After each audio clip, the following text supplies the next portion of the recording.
ಒಂದು ಕನಸು. ನಾನು ಒಂದು ಹಳ್ಳಿಯಿಂದ ಬಂದಂಥ ಹುಡುಗ. ಏನಾದರೂ ಒಂದು 4-6 ಜನಕ್ಕೆ ನಾವು ಸಮಾಜಕ್ಕೆ ಒಂದು ಜನಸೇವೆ ಮಾಡಬೇಕು ಅಂತ ಒಂದು ಸಂಕಲ್ಪವನ್ನು ಇಟ್ಕೊಂಡು ಈ ಒಂದು ಹೊಸ ವರ್ಷದಲ್ಲಿ 2026ರಿಂದ ಎಲ್ರಿಗೂ ಒಂದು ಹೊಸದಾಗಿ ಏನಾದರೂ ಒಂದು ಭದ್ರ ಬುನಾದಿಯಾಗಿ ಒಂದು ಹೊಸ ಕೆಲಸವನ್ನು ಮಾಡಬೇಕು ಅಂತ ಒಂದು ಹೆಜ್ಜೆಯನ್ನಿಟ್ಟಂಥ ಕ್ಷಣ.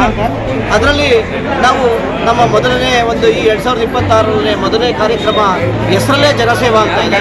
ನಮ್ಮ ಕಾರ್ಯಕ್ರಮದ ಹೆಸರೇ ಜನಸೇವಾ ಕಾರ್ಯಕ್ರಮ. ಈ ಒಂದು ಕಾರ್ಯಕ್ರಮವನ್ನು ಇವತ್ತು ನಾವು ಸಿದ್ಧಗಂಗಾ ಶಾಲೆ ಶಿವನಹಳ್ಳಿ ಏನು ನಮ್ಮ ನಮ್ಮ ರಾಜಾಜಿನಗರದ ಏನೊಂದು ಮಧ್ಯಭಾಗದಲ್ಲಿರುವಂತಹ ಏನೊಂದು ದೊಡ್ಡಮ್ಮ ದೇವಿಯ ದೇವಸ್ಥಾನದ ಪಕ್ಕದಲ್ಲಿ ಈ ಒಂದು ಸಿದ್ಧಗಂಗಾ ಶಾಲೆ, ಈ ಶಾಲೆಯ ಆವರಣದಲ್ಲಿ ನಾವು ಮೊದಲನೇ ಕಾರ್ಯಕ್ರಮವನ್ನು ನಾವು ಫೌಂಡೇಶನ್ ವತಿಯಿಂದ ಏನು ಸಾರ್ವಜನಿಕವಾಗಿ ನಾವು ಈ ಹಲವಾರು ಕಾರ್ಯಕ್ರಮಗಳನ್ನು ಮಾಡಿದ್ದೋ ಶಿಕ್ಷಣ, ಸ್ವಚ್ಛತೆ, ಆರೋಗ್ಯದ ಬಗ್ಗೆ. ಇವತ್ತು ಒಂದು ಸಾರ್ವಜನಿಕರಿಗಾಗಿ ಜನಸೇವಾ ಒಂದು ಕಾರ್ಯಕ್ರಮವನ್ನು ಹಮ್ಮಿಕೊಂಡಿದ್ದು. ಇದರ ಉದ್ದೇಶ ಏನು ಅಂತಂದರೆ, 4 ನಾವು ವಿದ್ಯಾರ್ಥಿಗಳಾಗಿದ್ದಾಗ ಯಾವ ರೀತಿ ಕಷ್ಟಪಟ್ಟಿದ್ದೋ, ನಾವು ಕೆಲಸಗಳನ್ನು ಮಾಡಬೇಕಾದ್ರೆ ಯಾವ ರೀತಿ ಏನು ವ್ಯವಸಾಯ ಮಾಡಬೇಕಾದ್ರೆ ಊಟಕ್ಕೆ ಯಾವ ರೀತಿ ಆಹಾರ ಇರ್ತಿತ್ತು, ಅದೇ ರೀತಿ ಬೆಂಗಳೂರಿಗೆ ಬಂದಂಥ ಸಂದರ್ಭದಲ್ಲಿ ನಮ್ಮ ಏನು ಆಶಾ ಕಾರ್ಯಕರ್ತರಿಂದ ಆರೋಗ್ಯದ ಬಗ್ಗೆ ಯಾವ ರೀತಿ ನಾವು ಆರೋಗ್ಯ ಅಂದರೆ ಆಶಾ ಕಾರ್ಯಕರ್ತರು, ಶಿಕ್ಷಣ ಅಂದರೆ ವಿದ್ಯಾರ್ಥಿಗಳ ಪ್ರತಿಭಾ ಪುರಸ್ಕಾರ, ದುಡಿಮೆ ಅಂದರೆ ಉದ್ಯೋಗ ಅಂದರೆ ಆಟೋ ರಿಕ್ಷಾದವರ ರಾತ್ರಿ ಸೇವೆಯನ್ನು ಸಲ್ಲಿಸುವಂಥ ಒಂದು ಆಟೋ ಡ್ರೈವರ್ ಅವರ ಸೇವೆಗಳನ್ನು ಗುರುತಿಸುವಂಥ ಕಾರ್ಯಕ್ರಮ. ಅದಷ್ಟೇ ಅಂತಲೇ ಪ್ರತಿನಿತ್ಯ ಸ್ವಚ್ಛತೆ ಬಗ್ಗೆ ನಾವು ವಿಶೇಷವಾದಂಥ ಒಂದು ಕಾಳಜಿನ ನಮ್ಮ ಸಂಸ್ಥೆ ಸುಮ್ಮನೆ ರವಿಕುಮಾರ್ ತಂಡ ಇಟ್ಕೊಂಡಿರೋದ್ರಿಂದ ಏನು ಪೌರ ಕಾರ್ಮಿಕರಿಗೆ ಗುರುತಿಸಿ ಅವರಿಗೆ ದಿನಸಿ ಕಿಟ್ಗಳನ್ನು ವಿತರಣೆ ಮಾಡುವಂಥ ಮುಖಾಂತರ.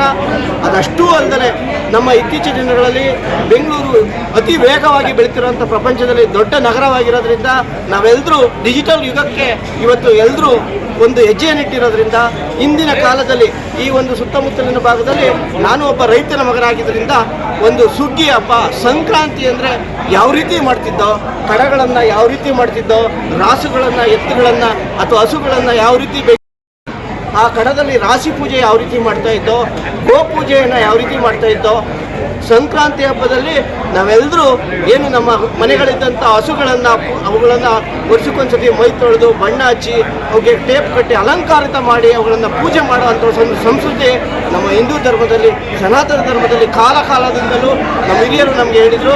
ಅದನ್ನು ನಮ್ಮ ತಂದೆ ತಾಯಿಗಳು ಸಹ ನಮ್ಗೆ ಕಲಿಸ್ಕೊಟ್ಟಿದ್ರು.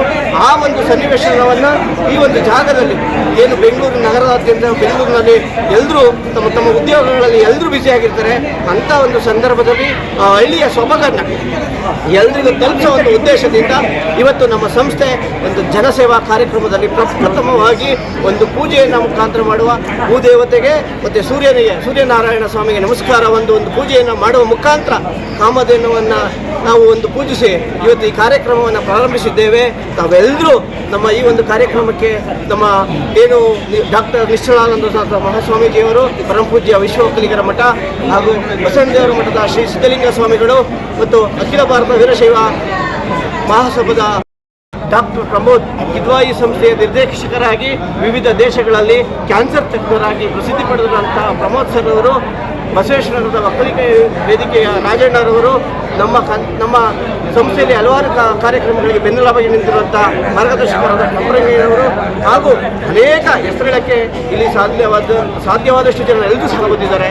ಹಾಗಾಗಿ ಎಲ್ರಿಗೂ ಈ ಒಂದು ಕಾರ್ಯಕ್ರಮಕ್ಕೆ ಬಂದಂತಹ ಅದಕ್ಕಿಂತ ಹೆಚ್ಚಿನಾಗಿ ನಮ್ಮ ಆಟೋ ರಿಕ್ಷಾದವರು ಚಾಲಕರು ಬಂದಿದ್ದರು, ಆಶಾ ಕಾರ್ಯಕರ್ತರು ಬಂದಿದ್ದರು, ನಮ್ಮ ಸಂಸ್ಥೆಯ ಹಲವಾರು ಸ್ವಯಂ ಸೇವಕರು, ಅಕ್ಕಂದಿರು, ತಾಯಂದಿರು, ಮತ್ತು ಮಾರ್ಗದರ್ಶಕರು, ಚಿಂತಕರು, ಪೋಷಕರು, ಮತ್ತು ನೀವೆಲ್ಲ ಮಾಧ್ಯಮ ಮಿತ್ರರು ಸಹ ನಮಗೆ ತಾವಾಗೇ 4 ಗಂಟೆಯಿಂದಲೂ ನಮಗೆ ಸಹ ಈ ಒಂದು ಕಾರ್ಯಕ್ರಮವನ್ನು ಯಶಸ್ವಿಗೊಳಿಸಬೇಕು, ಇವ್ರಿಗೆ ಸಹಕಾರ ಕೊಡಬೇಕು ಅಂತ ತಾವೆಲ್ಲರೂ ಸಮಯವನ್ನು ಲೆಕ್ಕಿಸದೆ ನಮ್ಮ ಕಾರ್ಯಕ್ರಮದಲ್ಲಿ ಇಲ್ಲಿವರೆಗೂ ಶಾಂತ ರೀತಿಯಲ್ಲಿ ಎಲ್ಲ ಕಾರ್ಯಕ್ರಮವನ್ನು ಯಶಸ್ವಿಯಾಗಿ ಮಾಡಿದ್ದೀರಾ.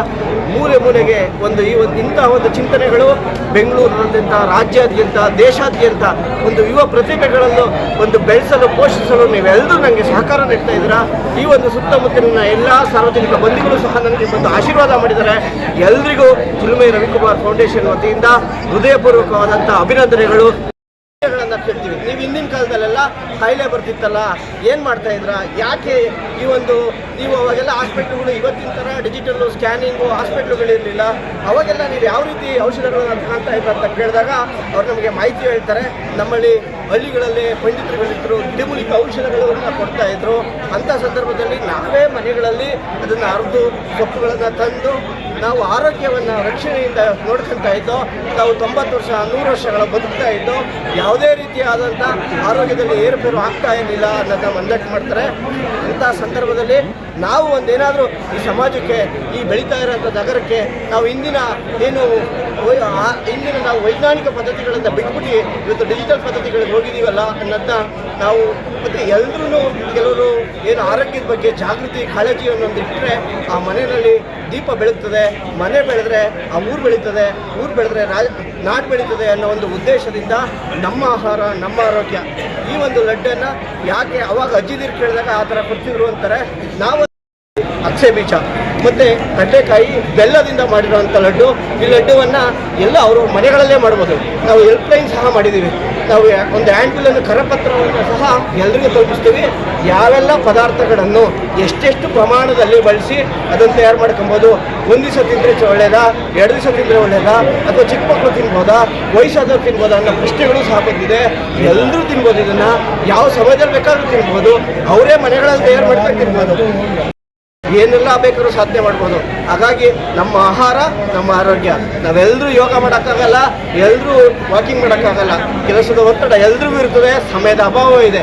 ಹಾಗಾಗಿ ನಮ್ಮ ಆಹಾರದಲ್ಲೇ ನಮ್ಮ ಆರೋಗ್ಯವಿದೆ. ಆ ಒಂದು ಕಾಳಜಿಯಿಂದ ಈ ಒಂದು ಕಾರ್ಯಕ್ರಮ ಮಾಡ್ತಿದ್ದೀವಿ.